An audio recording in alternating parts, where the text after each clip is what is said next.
Hello guys, मेरा नाम है शुभम बनोट, सीनियर में ट्रेडर अटार था। आज एक लॉन्ग वीकेंड के बाद मार्केट खुली और हमने देखी एक अच्छी प्रॉफिट बुकिंग आई है बैंक निफ्टी में। एंड जो कल के लिए हमारे की लेवल्स निकल रहे हैं उससे पहले समझते हैं हम इस टाइम मार्केट पे हमारा व्यू क्या है। व्यू इंटैक्ट है, व्यू बुलिश ही है।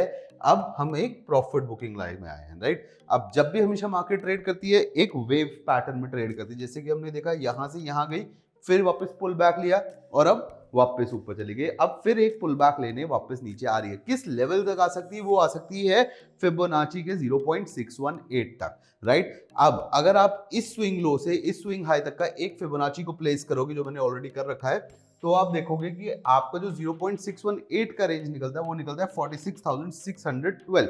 ये हमारा फिबोनाची का गोल्डन रेशियो है। तो मार्केट यहां तक पुल बैक देने आ सकती है और यहां से अपना रिवर्स कर सकते हैं। तो this will be the key level. हम नीचे की तरफ अगर मार्केट को देखेंगे तो मैक्सिमम कहां तक देखेंगे? 612 तक। हम आज ऐसे क्यों बात कर रहे हैं? क्योंकि यहीं पे मार्केट ने एक पैटर्न बनाया है। हमारी कैंडलस्टिक पैटर्न हमको दिया वो है morning star, sorry evening star pattern दिया है यहाँ पे। और क्योंकि इवनिंग स्टार पैटर्न पुल बैक्स में बहुत अच्छा काम करता है, इसलिए हम इसको कंसिडर करते हैं और कल के लिए हम मार्केट पे रहेंगे बेयरिश। अब जब भी मार्केट ऐसे पुल बैक देते हुए नीचे आती है, अगर आपने आज की मार्केट में ट्रेड किया है और आप रेगुलरली ट्रेड करते हो, एक बात आपने देखी होगी कि प्रीमियम मूव बहुत ज्यादा नहीं आए हैं। मार्केट जरूर 500 पॉइंट टूटी है, पर एट द मनी की स्ट्राइक 250 पॉइंट भी नहीं लिए, प्रीमियम इतना ज्यादा मूव नहीं आया है।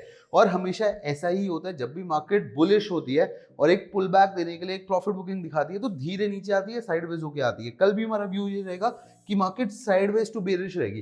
तो ऑप्शन करने से अच्छा ऑप्शन बेचने में पैसा बनता है। तो बेस्ट ऑप्शन आपके पास क्या रहेगा? आप ओटीएम कॉल्स को सेल करो। जैसे कल के लिए मार्केट अगर अपने प्रीवियस डे लो के नीचे निकलेगी, 47,200 के नीचे निकलेगी, तो हम 47,300 400 depending on the strike, depending on the delta, हम उस ऑप्शंस को सेल करेंगे और उसको एक फार ओटीएम से हेज कर लेंगे। हमारे जो कल के लिए टारगेट निकलेंगे बैंक निफ्टी पे नीचे की तरफ 46,843, और अगर 843 के नीचे एक अच्छी क्लोजिंग देता है तो 612 तक का जो हमारा लेवल है फिबोनाची का, हम वहां तक के लिए शॉर्ट करेंगे मार्केट को। Same goes for bank FinNifty, क्योंकि कल फिन निफ्टी की एक्सपायरी है। अच्छा खासा थीटा डीके आपको यहाँ मिलेगा। फिन निफ्टी में स्ट्राइक्स को बेचने में ज्यादा एडवांटेज होगी कल के लिए। अगर आप ऑप्शन सेलिंग करते हो तो फिन निफ्टी में आप कॉल्स बेच पाओगे। मैं पर्सनली 20,800 के नीचे बेचूंगा, 20,750 या 800 की कॉल्स यहाँ पे सेल करूंगा। जो मेरे टारगेट रहेंगे वो रहेंगे फिन निफ्टी के लिए। जो मेरा एक स्मॉल रेजिस्टेंस का, स्मॉल सपोर्ट का जोन है, वो है 800 का लेवल।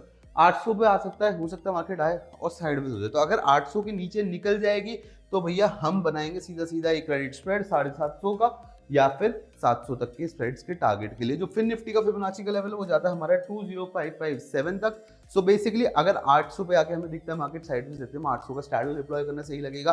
और ऐसा लग रहा है कि 800 के नीचे जा रही है तो हम इसको क्रेडिट स्प्रेड के थ्रू ट्रेड करेंगे। क्रेडिट स्प्रेड में क्या होते हैं? आप एट द मनी या फिर एक कोई भी ओटीएम कॉल को सेल करोगे और दूर एक कॉल को बाय कर लोगे if your view is bearish. अगर आपका व्यू बुलिश होता है तो आप पुट को सेल करते हो और ओटीएम पुट को बाय करते हो। This is credit spread. हमारा व्यू क्योंकि कल बियरिश है तो प्रेफरेबली 20,800 की कॉल्स को सेल करेंगे हेज करने के लिए, 850 या 900 की कॉल्स को बाय करेंगे। बाकी कोई भी ट्रेड लेने से पहले अपनी एनालिसिस जरूर करना। I'll see you guys in the next